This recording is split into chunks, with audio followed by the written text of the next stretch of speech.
Ladies and gentlemen, welcome to Slamhub Wrestling. Myself Suprit, and this is the AEW Dynamite review for September 30th, 2020. And I'm joined by Abhishekh Aneja, aka Abby Maniac. What's up, Abby? I'm absolutely fine, Suprit. How about you? How did you find today's episode of Dynamite? Uh, it was your basic Dynamite, nothing extraordinary or something. hmm What about you? I also will agree with this. You can say your point that with regards to this show, yes, it was nothing out of the ordinary which was there in this show. I agree with that. And yes, there was also not any very low point which uh, I should say downgraded the whole experience of the show. That it was on the same plane. It didn't had any up, a very sharp up or a sharp down. That would be the summary of today's show, probably. Or you can also say that it was on neutral and they didn't Hmm. go to the next gear. Hmm. Maybe they are saving for the, you can say, the future shows when it is very near to their pay-per-view that is full gear at November, in the first week of November. Also, we have two big shows continuous uh, next Hmm. week and the anniversary show. Yes. Hmm. Yes, so they are saving it for those shows particularly. Hmm. Let's talk about this week's Dynamite. Yes. We had Ricky Starks versus Darby Allin. Cody responded to Brodie's challenge. FTR defended the AEW World Tag Team titles against SCU. Chris Jericho versus Isaiah Cassidy. And the main event was Jon Moxley versus the Butcher. And so much more. But before that, if you are new to this channel, then make sure to hit that subscribe button and turn on the bell for all notifications. We here in Slam Up Wrestling cover all pro wrestling related stuff, including reviews for Raw, SmackDown, NXT, AEW Dynamite, and New Japan as well. So, Dynamite kicks off this week with Ricky Starks versus Darby Allin. We had a pre-match video package from Allin where one of his friends was cutting a promo on Starks. So, what happened was Darby Allin was put in a body bag and was thrown off a cliff or something. Hmm. Yes. Uh, it So, was basically a slide kind of a thing. yeah, yeah, Yes, yeah. and it was basically a metaphor for saying that you cannot uh, kill him or you cannot defeat Darby Allin with whatever shenanigans you have. And basically, it was also, you can say, uh, shot at what they did at the Casino Battle Royale, that they put him in a body bag and they just power bombed him on the stage from the ring. So it was basically you can say a shot at that. Okay. Another thing about this whole thing, Darby Allin stunt type promo segments, isn't it time that Tony Khan should not give that much of a freedom to Darby Allin? And when it comes to doing stunts like this, Uh, if you are saying that from a wrestler standpoint, that who are veterans, they will probably say yes, that they shouldn't give this much freedom because he can hurt himself, and that could also translate to television that it might he may injure himself doing such stuff on in his promos, and it can happen that his program on television might cut off.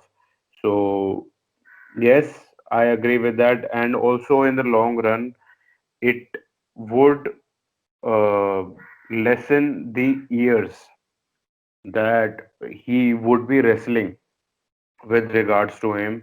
But the fact is that uh, in his prime years, many wrestlers have this opinion that we have to do whatever it takes to get to the top and to get the adulation from the fans and to get your name out there.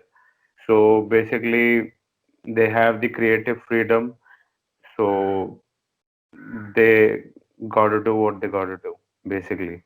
So they have given them enough freedom with regards to their angles, with regards to their programs on television. So they are doing that crazy stuff because that is what their fans, or basically they think that that would translate to more audience coming in to watch their shows. But they really need to play it safe now after what happened to Matt Hardy at All Out. They should, if a veteran wrestler, veterans would say such opinion that they shouldn't do that. And with regards to Matt Hardy's situation, I guess it was whoever planned that spot, it was poorly planned. Because if you had a, you can say, better positioning of the tables and crash pad or something like that underneath, it wouldn't have resulted to a concussion or whatever, a serious injury with regards to Matt Hardy. And one more thing with regards to the said match of Matt Hardy and Sammy Guevara on the pay-per-view, the shitty thing was what they did, and which resulted in a serious injury. And afterwards, what happened from the scaffolding, that Sammy Guevara, uh, the place where he crashed, that also looked shitty. That also looked like, yes, it is just a, you can say, a shitty comfort space where he just landed like that. It should have been very creatively, you can say, hidden, or it should have had some debris or something there which should have increased the legitimacy of that landing, that it hurt Sammy Guevara. It shouldn't have looked like it he just fell on a pile of something which didn't hurt. It was white colored shit. It didn't look like he hurt. He just fell from a height and he fell on some space. But the space looked so shitty on camera, and it was so obvious that it didn't hurt at all. WWE over the past years, they have the experience, so they know that how you should, you can say, create an aesthetic or an ambience of the said space so that it should look like a space where it hurt. Because if a person who is a casual audience viewer or a person who is from the masses, if he would have seen that particular segment or that particular spot, he would have said, oh my god, holy shit, what has happened. If it were WWE choreographed or WWE produced. But what they did with that, the white colored thingies and whatever the crash pad, it looked shitty and it didn't look like Sammy Guevara hurt even a bit. So that is with regards to AEW. just working and learning on the job. That was just an over a site which I saw, and it looked shitty. Many people would have seen that, and it would have crept up in their minds too. So let's get back to this match here. Yes, Ricky Starks versus Darby Allin. So this match went about 10 minutes. We see submissions early on from Allen. So he was trying to avoid the spear from Starks several times. Allen with a suplex on the apron followed by a dive. We see Brian Cage was trying to interfere, but Will Hobbs chases him to the back. Allen gets distracted. Starks then arm drags him from the apron to the floor. Starks was in control, targeting the back of Allen. Allen made a comeback with the code red for a 2 count. Allen locks in the Fujiwara armbar. Starks try to reach for the ropes, but Allen locks in the other arm as well. Starks somehow made it to the ropes. So Allen hits a stunner, goes for the springboard. Stark catches him in a spear but gets a 2 count. Final parts of the match saw Starks trying to hit a top rope Rochambeau. Allen slips out, knocks Starks down. Allen hits the coffin drop, and that was it. I thought this was a very decent match. The finish, though, it was little underwhelming. What did you think about it? Underwhelming in what sense? That it was out of nowhere, or what was it? I didn't like the finish for some reason. All right. Uh, I have a little different opinion with regards to it, because Allen won this match with the coffin drop on the relentlessly attacked body part, which was the kidneys or the lower back. So that is what made that pinfall attempt. And Starks just not kicking out or getting the victory, or just kicking out of victory henceforth. And with regards to this whole match, I think that it was also a decent match. It was not bad. Obviously, it was a good match. I enjoyed the thing that Darby Allin was going for a technical approach to defeat Ricky Starks, which is a little different. That he was attacking the arms and kidneys in the said match, and the story of this match was that it all started on July 15th at AEW Dark, when Ricky Starks attacked Allen and joined Team Taz. And maybe it was even before that, it started when Brian Cage and Darby Allin started feuding at the casino ladder match, which had Brian Cage debuting and winning the said match. And this uh, Ricky Starks versus Darby Allin match also had this thing that from the past 2 weeks, I have been reading the opinion of many experts. They were saying that it has to happen as soon as possible, or else the steam with regards to this feud would go away. So it had to happen now, and now only, or in 1 week's time. So it was great that it was booked this week and it happened this week. So that was it. And also, with regards to the story, it also came about that Taz initially wanted to offer his services to Darby Allin when Brian Cage was not even in the picture. But Allin refused week after week. That was the whole story with regards to this feud. And as you said, that we also saw a tease with regards to the feud of Will Hobbs and Brian Cage, when Brian Cage wanted to cause an interference to help Starks to get a momentary advantage or even win the whole match against Darby Allin. Both the competitors in this match were selling their wear and tear quite well. That was great. We don't see that very often on AEW television, and I am talking about the Young Bucks here.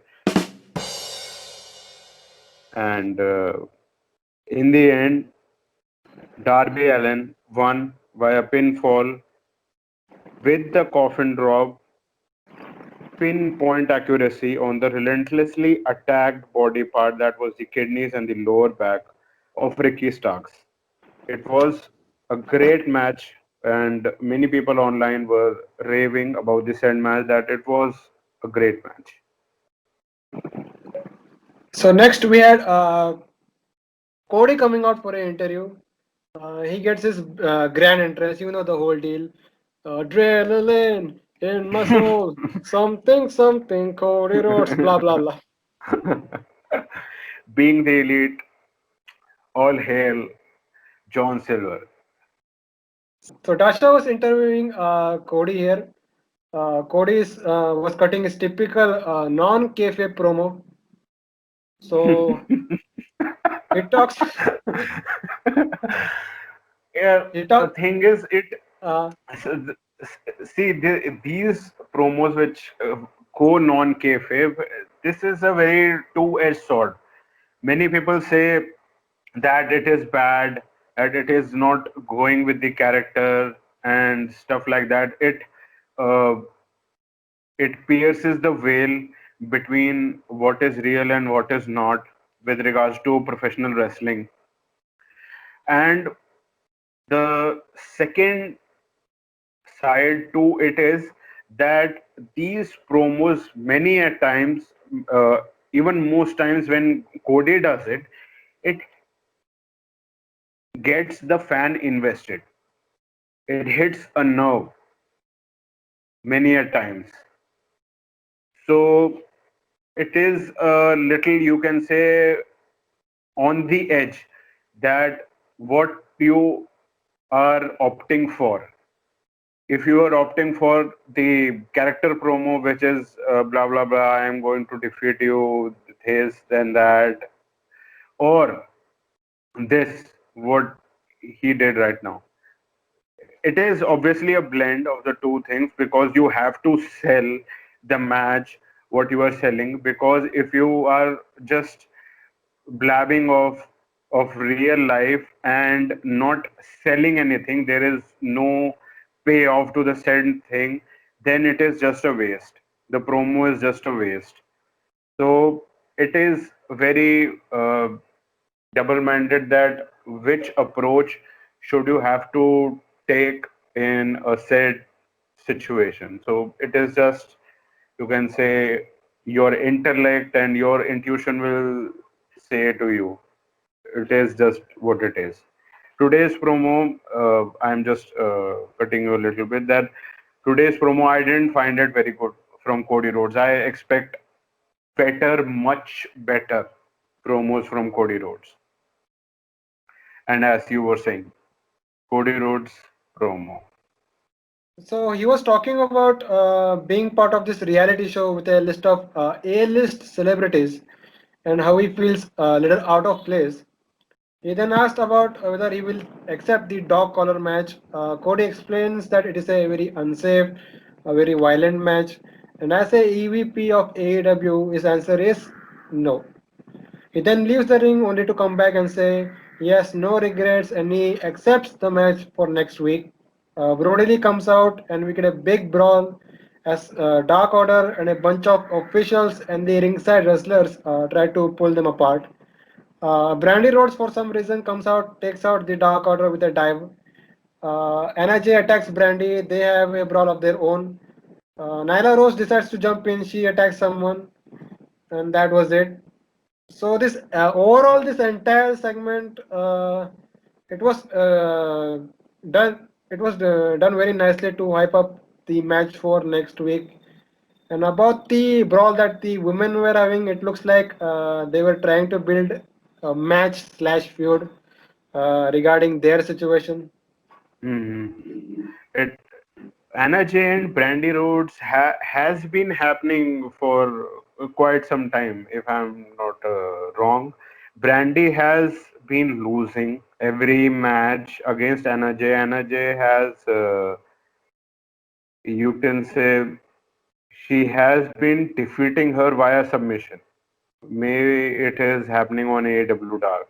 It has been happening, and I didn't understand Nyla Rose's, you can say, thing here in this uh, situation. I didn't understand it. Why is she even here in this segment? Just pissed off, or is she involved, or is she getting involved in some way? We have to see. But whatever happened, it it didn't. Uh, yes, okay, okay. What happened in the ring with regards to the men? Yes, it created a hype. It created everything. Whatever happened, it was great, and they are just giving 1 week's notice. I don't know why. Maybe it is because uh, he has to go again to film Cody Rhodes, or he is done. I don't have a damn clue. Or if they have another trick up their sleeve to book another bout at the pay-per-view, that is also a thing. We have to see what happens. But whatever this whole segment was, it could have been done a little more better, a little more, much better, much better. Maybe it is the absence of the fans. Maybe it is the absence of the fans. I don't know. About you said about this match happening next week. They could have done it at the anniversary show, but I think they don't want to have two big matches on one night, even if it's an anniversary show. All right. So they only want to have one match, which would be the AW World Championship match, Yes, featuring Lance Archer. yes. Two All, championship matches for two separate nights, and to sell that specific night slash card. all right. Mm-hmm. That's okay. But Uh, 1 week's hype is a little too, you can say, lame, or you can say a little less for Cody or something like that, because Cody is great on the mic, and even you can say maybe Brodie also, if given a chance. So whatever, they have done it, so they have taken the decision. So go on with it, man. yes, it is looking like they are rushing up things, but there could be something else planned for Hmm, both Brody and Cody. probably. Next, we had Tony Schiavone. So he was interviewing FTR. FTR were talking about their upcoming match with SCU. They call the best friends a couple of backyard wrestlers again. When mentioned about the Young Bucks, FTR said they have failed in their title opportunities, and even though they get praises from Uncle Dave Meltzer, they don't deserve a title shot. So listen up, That's true. That's yeah. true. So out of Uh, nowhere, the Young Bucks super kick Shivani. Matt Jackson acts like nothing happened and leaves. So there you go. Fucking phony piece of shit.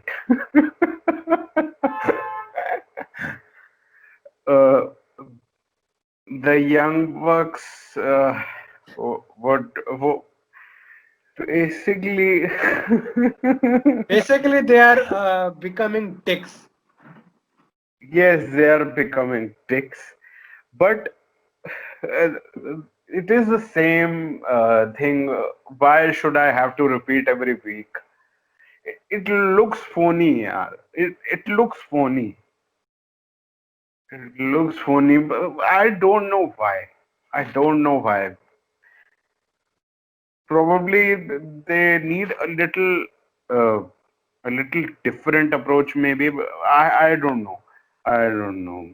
Maybe it is supposed to make the fan laugh, I suppose, a little. But you can add a little more. You can add a little more. Little more With regard aggressive, little more aggressive bucks. aggressive, probably yes. That then that would obviously mean that they are going to obviously they are going to the dark side, and that is also a big question that why the fuck they are going to the dark side, because their opponents are already on the dark side. So why are they going to the dark side? Why? And that too, the things they are doing, that is translating not uh, I don't know if it is looking edgy or very good, but I can understand the effort or the thought process, but the fact is it is many a times looking phony. It shouldn't look phony, it should look real. When Stone Cold did it, when many other people did it, when CM Punk did it, anti-authority, whatever the fuck they want to do, they want to do. It didn't look phony. It didn't look phony in their face. Problem is with the face expression. The face expression and how you carry yourself with the set promo, that what is in your mind, what are you trying to sell, what is there. And on the other side, you have a team which is on the dark side. Basically, they are heels. All right, you are trying to be the cool heels. But that is basically the baby face or whatever tweener or whatever the term you want to call that. But do it in such a way that it doesn't look phony.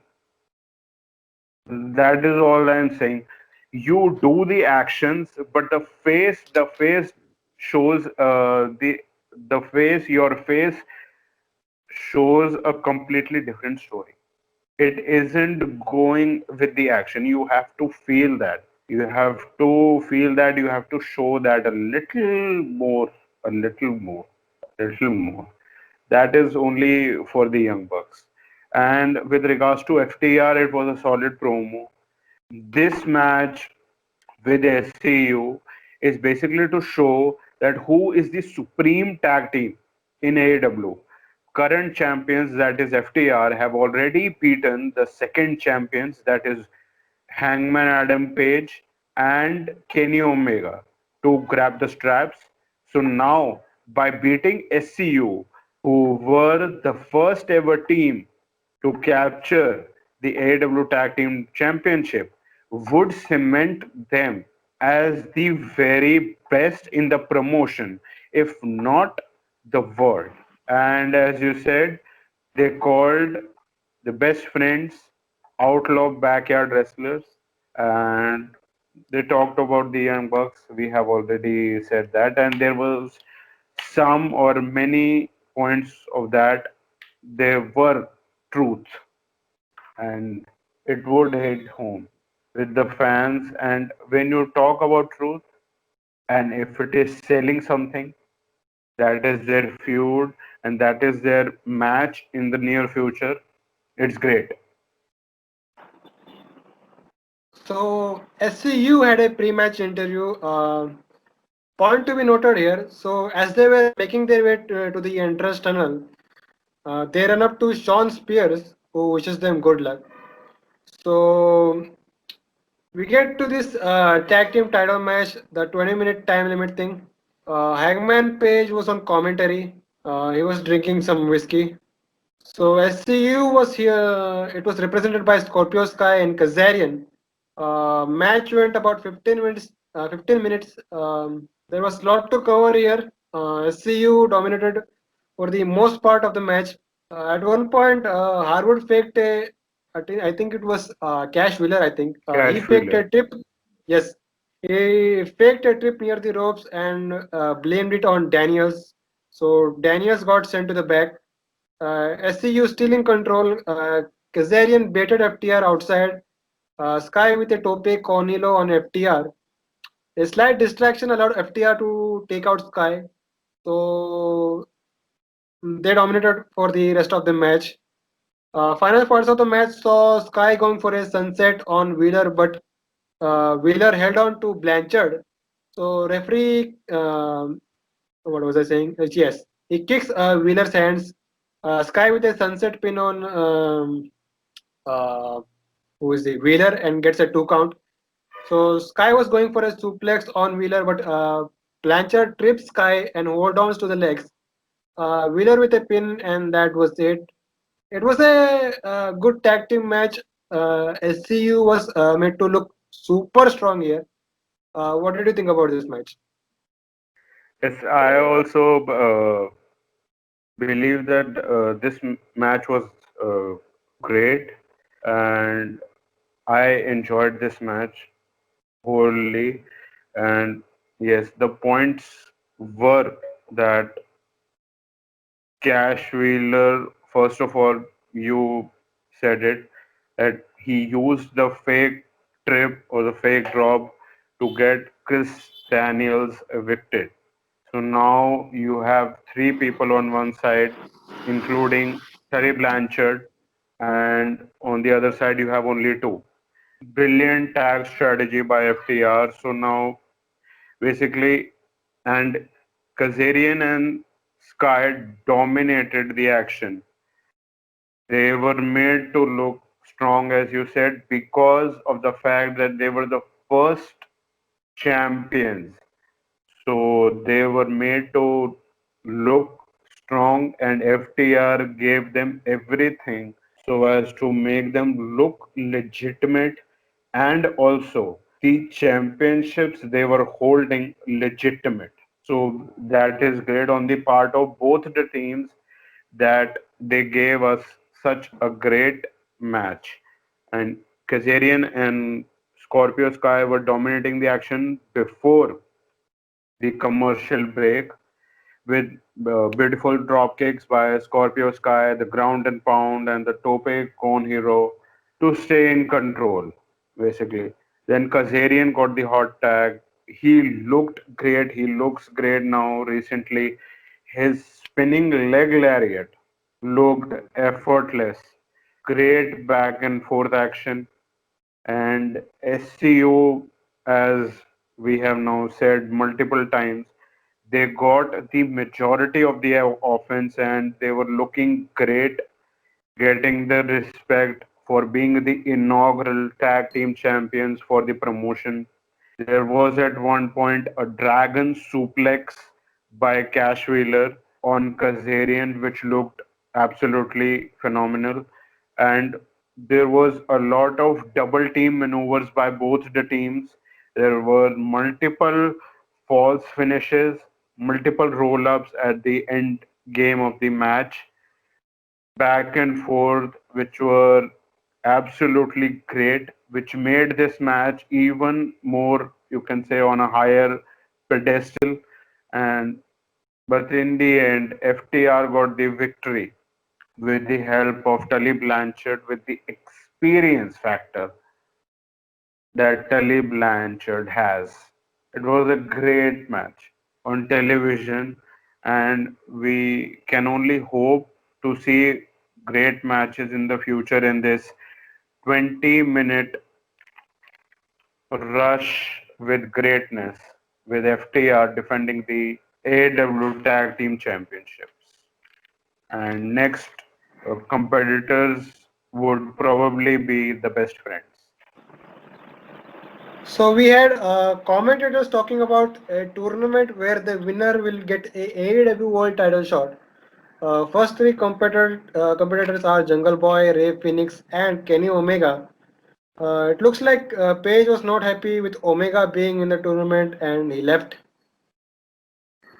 Yes, Hangman Adam Page, quite, he was there basically on commentary. He looked very interested in competing in the tag team division. So basically, he was scouting the talent.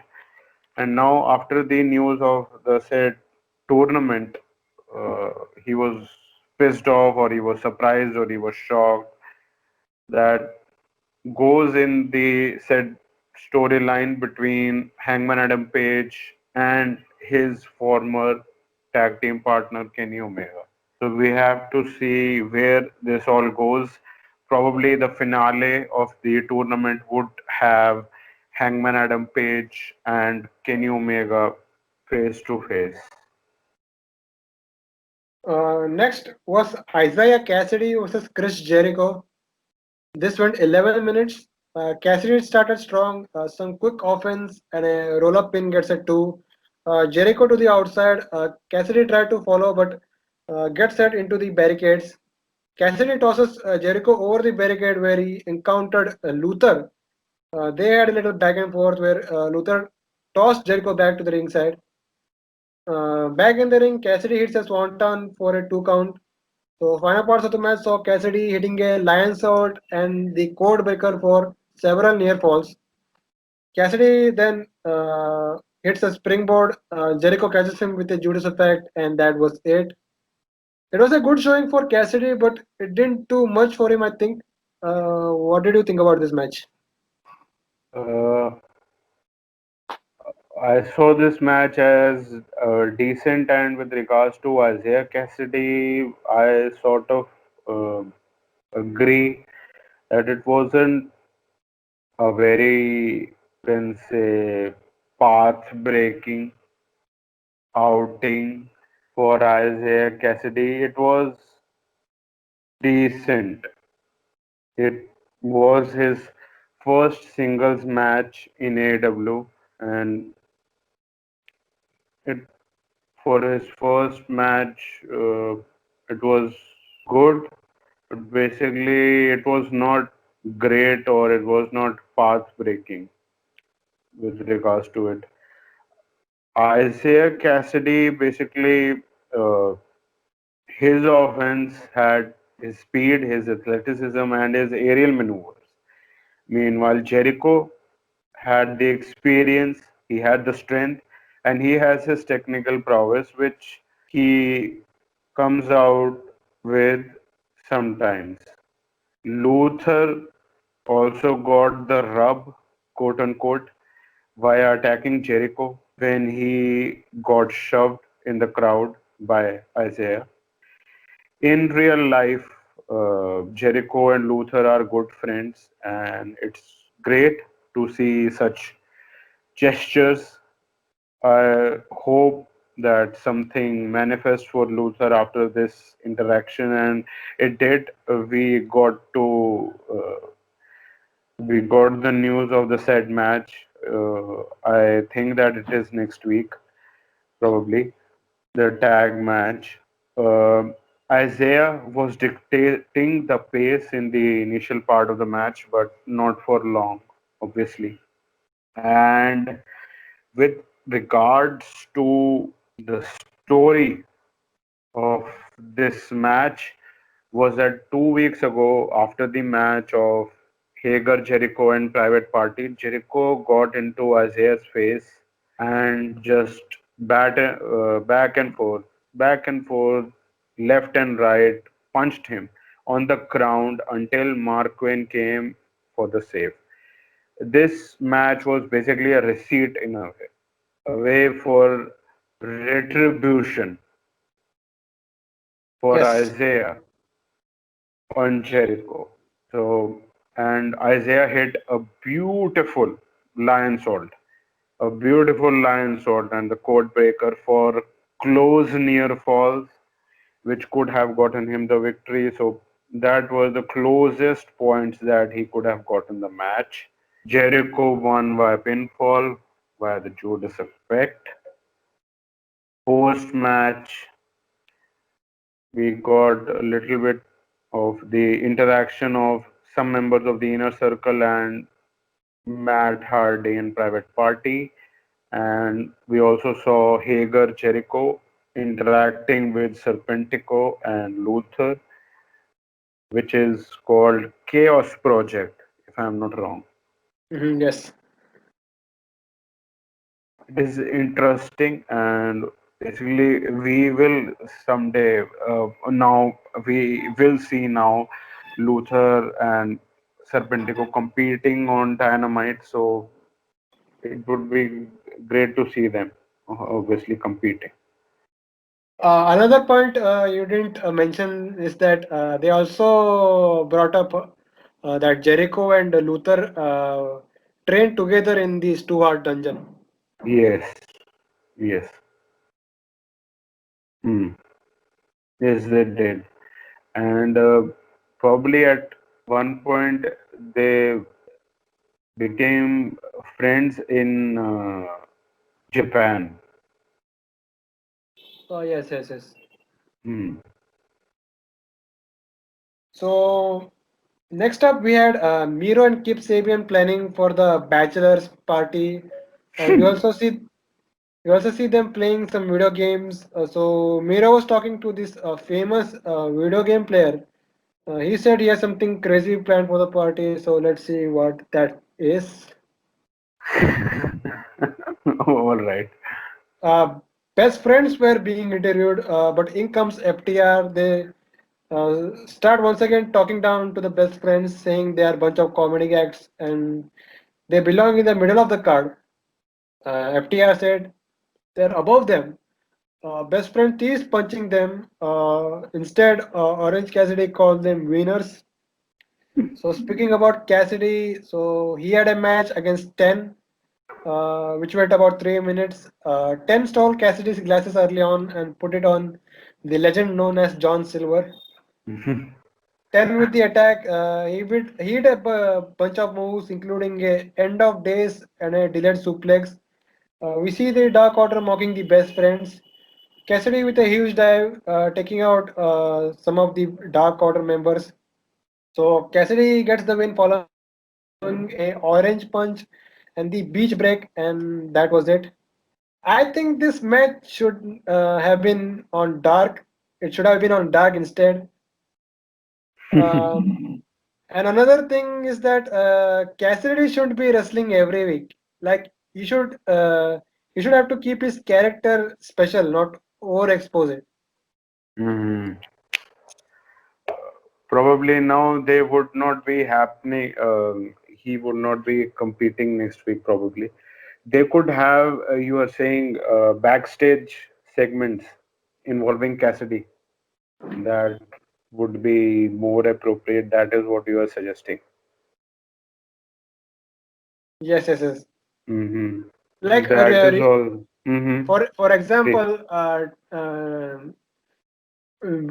pre-pandemic, so he used to appear in small segments. Like imagine if Proud and Powerful are having a brawl with Young Bucks. He would show up in a toilet somewhere and he would get a big Yes. pop. Yes. Yes. Yes. But now we do not have the. You can say the leverage of getting a big pop. But I understand, and I very much agree with that point as well. Now they should not overexpose him with being a wrestler, or else his character. It is not maybe a appropriate word to say, but the mystique of his character would drop down if he wrestles every other week. He should have backstage segments. He should have. promos or whatever they are doing with the best friends on BTE, that is also fine. That can also happen on television. But yes, of course, not murdering someone, obviously. Something other than that. Entertaining, obviously, to create a feud for the future or something like that, obviously. Yes, I agree. But they should not overexpose him. But if they have this idea in their mind that we should have him every other week competing or just competing for the fact that he brings in ratings, so that could create a problem in the long run. So I agree with that point. Do not have him every other week competing. Have him in some backstage segments here and there, and then have him compete, or just have him at ringside, something like that. Yes, I agree, he's a main event star now. You are building him like that, you are showing him like that. But the thing is, you cannot have him compete in matches every other week, just competing for the sake of competing. Yes, you have legitimized him in some way that he is a great talent, but do not overexpose him that people are just, fed up with the said character. He has a uniqueness. Keep it that way. And with regards to this match, 10 looked great. I guess, real name is Cody Vance. I guess he is built great. He looked like a chiseled statue, and his delayed suplex was great in the initial point of the match. And commentators talked about Orange Cassidy being worn and torn and exhausted and beat up after last week's match with Mr. Brodie. That was for the TNT Championship, and Dark Order played a part in that match, getting Brodie the victory. Dark Order mocked the best friends hug, got to get people what they want. Yes, it was a decent match for with regards to what was presented, what was on paper, and the pre-match promo, what FTR said. That was what happened in this fucking match. So basically, what they said was kind of true, to be quite honest. So next we had, I think, was the best part of Dynamite this week. So MJF entered Chris Jericho's locker room. He had a gift for Jericho. He congratulates Jericho on his win tonight. So MJF unwraps the gift, and he has inner circle jackets for everyone except Sammy Guevara. Point to be noted. Mhm. So MJF is mad at Wardlow for not getting a jacket for Guevara. MJF apologizes to Guevara. Guevara asks, "What is he doing here?" Jericho asked the same question. MJF said he's just here to congratulate Jericho. Jericho thanks him for the jackets and reminds him about the offer to join the inner circle. That the said offer was, I think, it, I think he offered him to join the inner circle of, I think, last year or Yes. something. Mm. Yes. In an in-ring segment. Yes. So And Jericho said that you want to join, and MJ said that do you want me to join? so they did the same thing here. MJF responded that if he wants him in the inner circle or not. So they go a little back and forth. We had a little stare down between Hager and Wardlow. Jericho and MJF compliment each other as MJF leaves. Guevara calls him a loser. Jericho responds, maybe he's not. So what did you think about this segment? I think that maybe they MJF is uh, trying the idea of drawing a wedge between Sammy Guevara and Chris Jericho, which Yes, we yes. also discussed at one point some weeks ago, and it can possibly happen, and it would eventually happen, obviously, and it might now very well happen soon. And it by drawing a wedge between the less sex gods, he would get possibly an undue advantage over Chris Jericho and Chris Jericho's mind, and now he has quite possibly gotten into the good graces of Chris Jericho. So possibly Sammy Guevara might get the kick out of the inner circle if he is possibly loudmouth or basically outspoken of MJF in front of Chris Jericho or something along the lines, possibly. And there was a stare down with the two horses, so that is also a tease for the distant future. It would happen, it might happen, and it would be great when it happens between Wardlow and Jake Hager. So, But yes, if they are about to kick out Guevara, then this whole thing needs to, I think, stretch a little bit. yes, it would stretch, and we discussed that if it is going to stretch, they would stretch it long and hard. That when they did the storyline in WWE with Kevin Owens and Chris Jericho, it happened for months from SummerSlam to WrestleMania.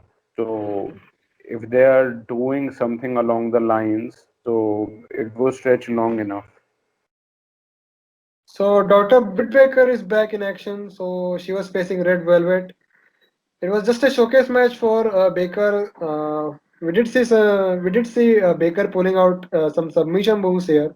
So Baker won with the curb stomp, and that was it. And post match, Baker continued her assault. She had the lockjaw applied, and that was it. Uh, This match was basically a welcome for Britt Baker, Mm. and it was Britt Baker's first match after All Out's cinematic match against Big Swole. That was the tooth and nail match, and commentators were accentuating the point of ring rust with regards to Britt Baker. That is there ring rust, and will she lose? And in comparison to Red Velvet, she has been regularly competing on AW Dark with 0-7 record. Oh, and and she recently lost to Tayanara or Te Conti in her recent outing. So we saw a vicious and technical approach by Britt Baker, which sealed the deal for her in this match. Well, that's it. And with regards to the tooth and nail match, I just want to say that it was in it was the first match of the main show, if I'm not wrong. yes. So I also heard somebody say that, and I also have the same opinion. I skipped that match. And the other guy who is an expert, and now I am not able to recall who was that. The thing is that why would you have an cinematic match in the opening bout of your pay-per-view? Why the fuck? Basically, was that a great match if you have seen that match? That was, I think, the worst opening to a pay-per-view I ever seen.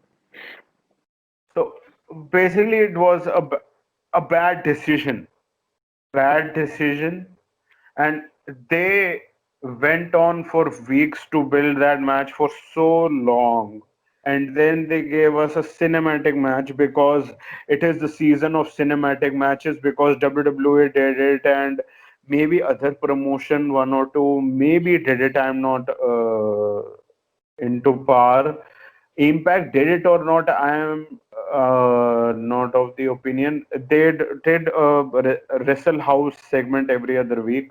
That was shot in some place, maybe in LA or something like that, in a house.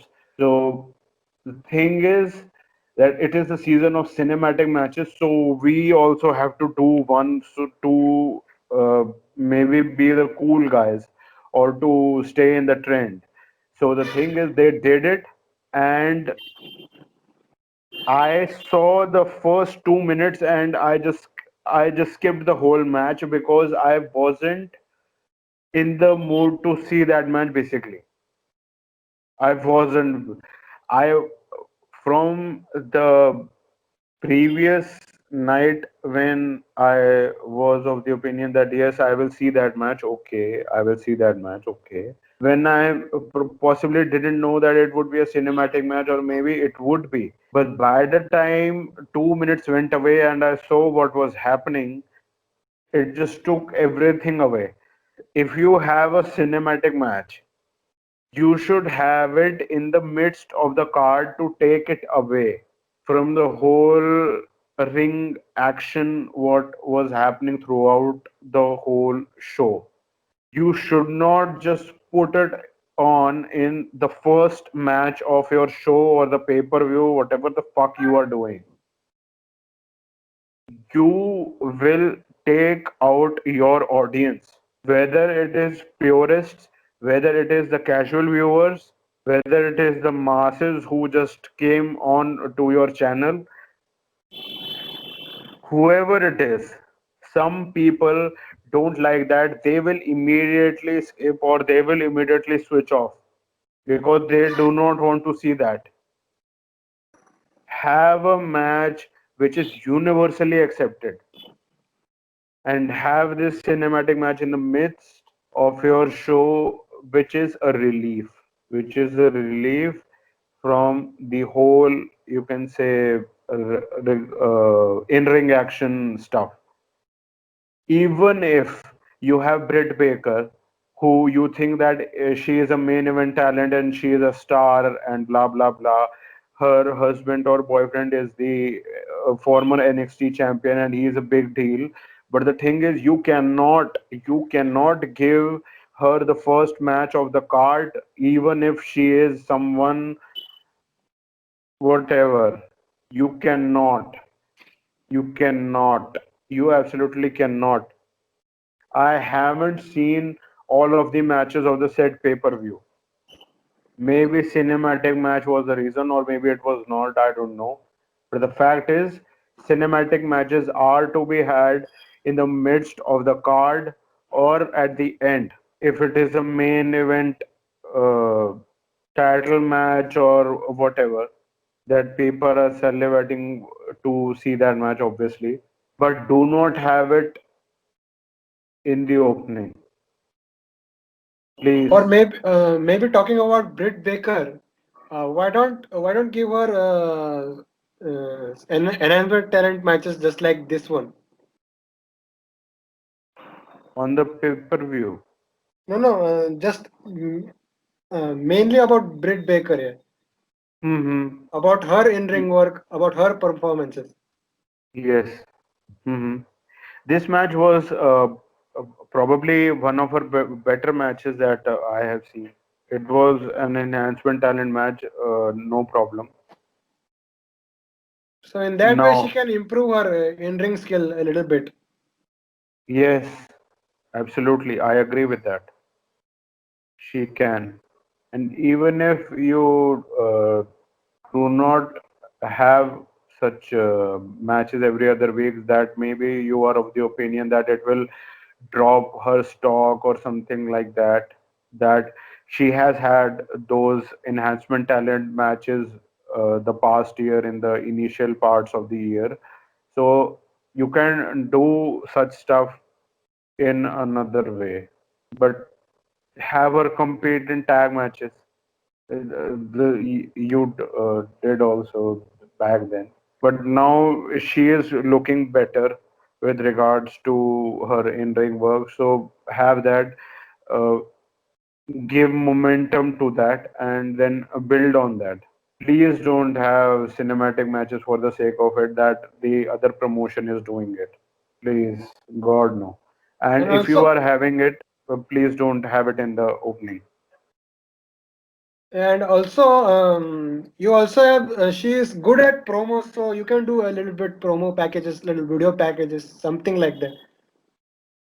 Yes, yes, I agree. She is great on the mic. She is able to piss off the fans. Use that. So we had the main event here. Um, so what was I saying? Yes. So Eddie Kingston came out with the Lucha Bros. He pulled out Bryce Remsford to the ring. Kingston said that he did not tap out last week in his world title match. He then explained why the following match is happening tonight, as it was Moxley hitting up Tony Khan, telling him that he will fight anyone and that Kingston can pick his opponent. He then asked referee Remsburg why did he call for the bell when he didn't even quit. Remsburg explains that they are best of the friends outside the ring, but in the ring he needs to be professional, and as a safety measure, he called for the bell.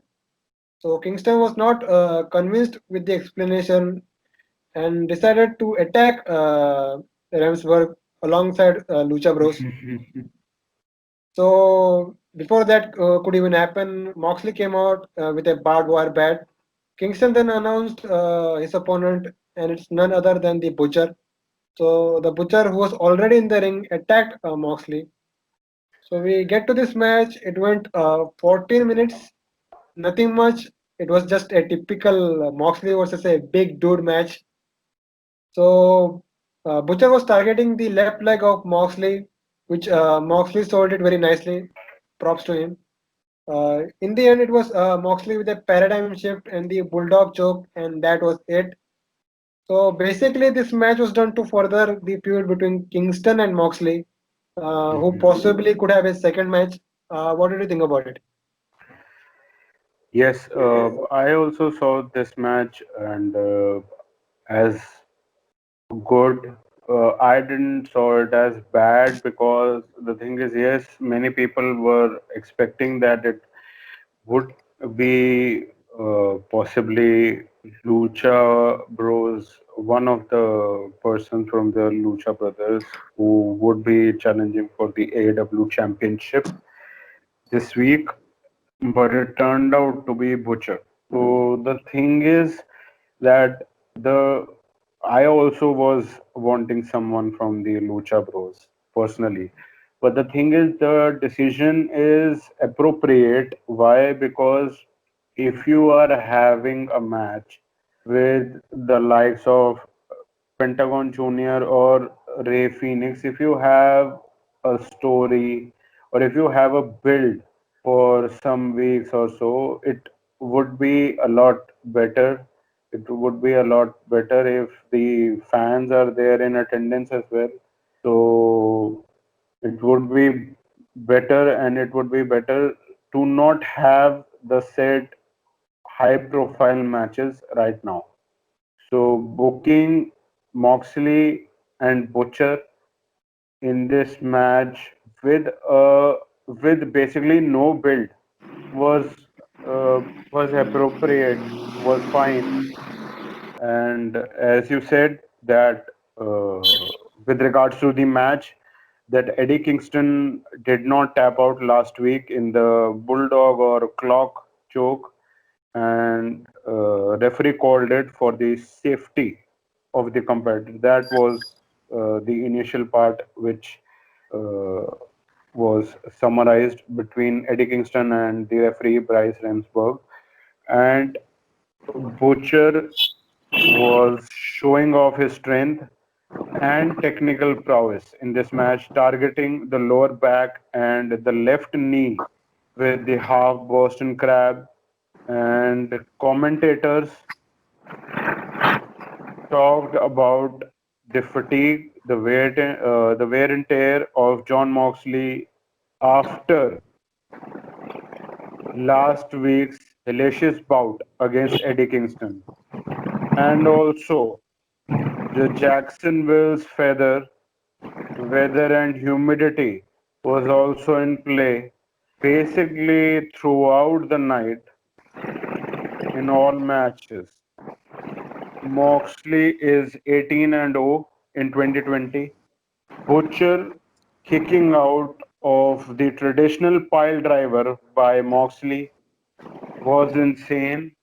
I basically thought that it was done at that point because after seeing Moxley choking out and defeating an opponent with the Bulldog choke last week, I thought that he could defeat someone with a unique finisher this week too. So I thought possibly with the pile driver he could defeat Butcher as well. So, but that was not the last point of the Butcher. But at the end, Moxley uh, got the victory via submission by the Bulldog or a clock choke. And now he has 2 weeks with the said submission in 2 consecutive weeks. In my opinion, as I said before, it was a good match. It was not bad at all. Even if we have an opponent with regards to Butcher, who has not been, you can say, build up so much or hype in the All Elite Wrestling promotion, he can go in the ring. So yeah, that was Dynamite. Yeah, that was Dynamite for 30th September 2020. And next week's card is solid. So next week's episode is must see for the fans. We have the TNT Championship that's gonna be happening in a dog collar match, and also the FTW Championship is on the line. Finally, it's gonna be Brian Cage and Will Hobbs. Finally, FTW Championship is being defended on AW Dynamite. What else is there for next week?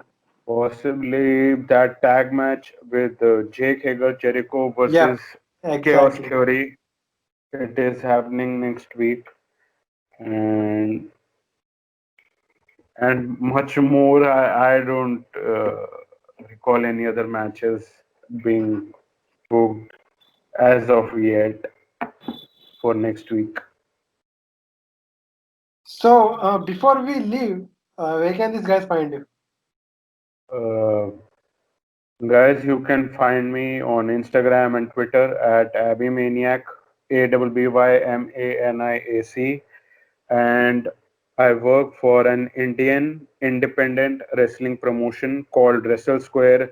I work as a commentator and an in ring authority figure. So you can subscribe to their YouTube channel that is Wrestle Square Pro Wrestling, and you can also follow them on Instagram and Twitter at Wrestle Square. You can find Slam Up Wrestling on Twitter at SlamUpW, Instagram at SlamUp Wrestling. Our podcast and reviews are mainly audio based, and if you don't want your YouTube app running for that, then you can catch Slam Up Wrestling on Anchor and Spotify as well. This was the AEW Dynamite review, and we'll see you guys next time.